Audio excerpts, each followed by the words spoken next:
yoginiology.com. Today we're just going to look at the pose Viparita Karani, or legs up the walls, it's commonly called. It's a great pose to do in the morning, right when you wake up. It's also a good pose to do at night to help soothe the nervous system and get you ready for a restful sleep. It's also a good pose to do after a tough workout if you run or bike.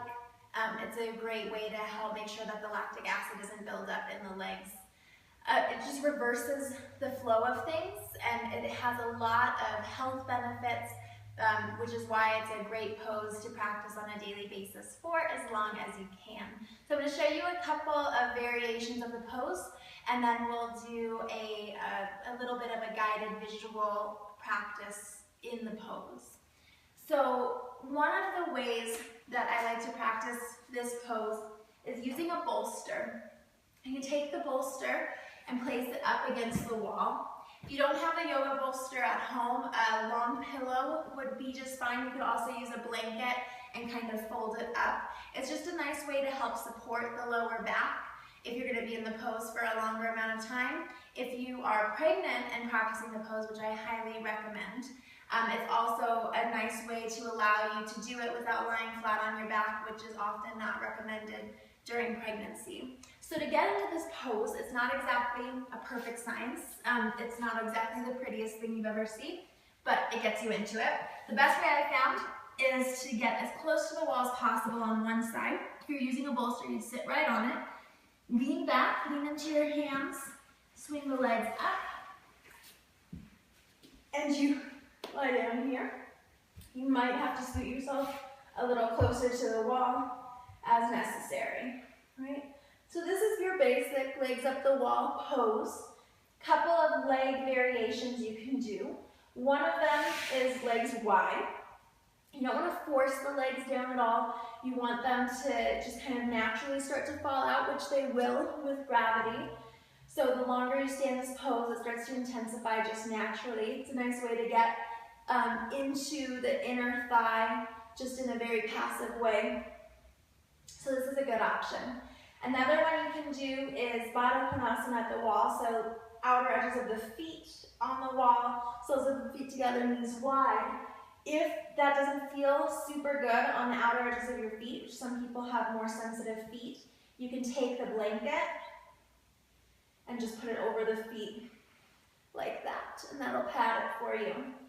So those are two leg options.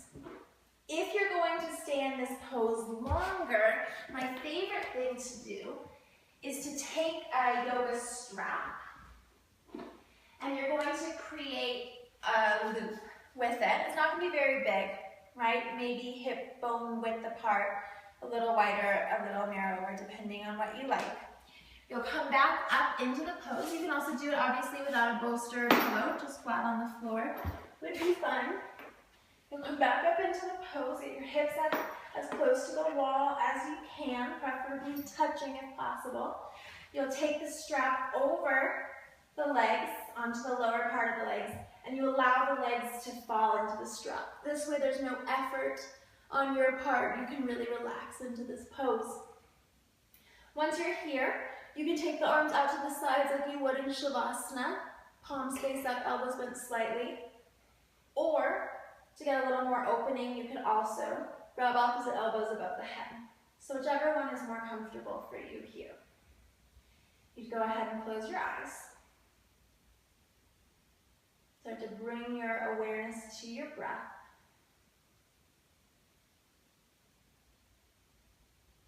And then take your inner gaze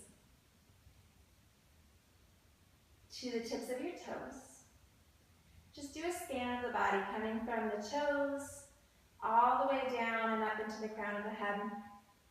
Noticing if there's any effort, if you are working any muscles still or holding onto anything. See if you can just relax a little more. Once you finish doing that, eyes will close again if they happen to open. You're going to bring your awareness, your inner gaze, to the tips of your toes. And I want you to start tracing a line from the tips of your toes, down the front of your legs, over your pelvis, across your belly, across your chest, right to the base of the collarbones. And then allow that line to drop down to the back body. Trace a line now along the spine, working your way down towards the pelvis, coming up the backs of the legs, to the heels, and up over the soles of the feet. So that cycle is how the energy flows when we're in this pose. And it's a great way to help keep your mind focused while practicing this pose. So with an inhale, see the line come down the front of your legs, cross the pelvis, into the belly, over the chest, right to the base of the collarbones.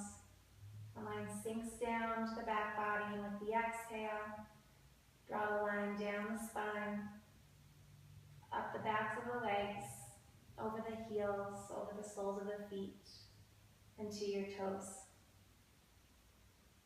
Inhale, see the energy flow down the legs, swims across your pelvis, pools in your belly, trickles over the chest,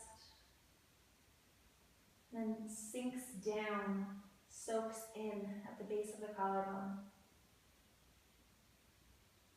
Moves along the spine as you exhale, up the backs of the legs, over the soles of the feet.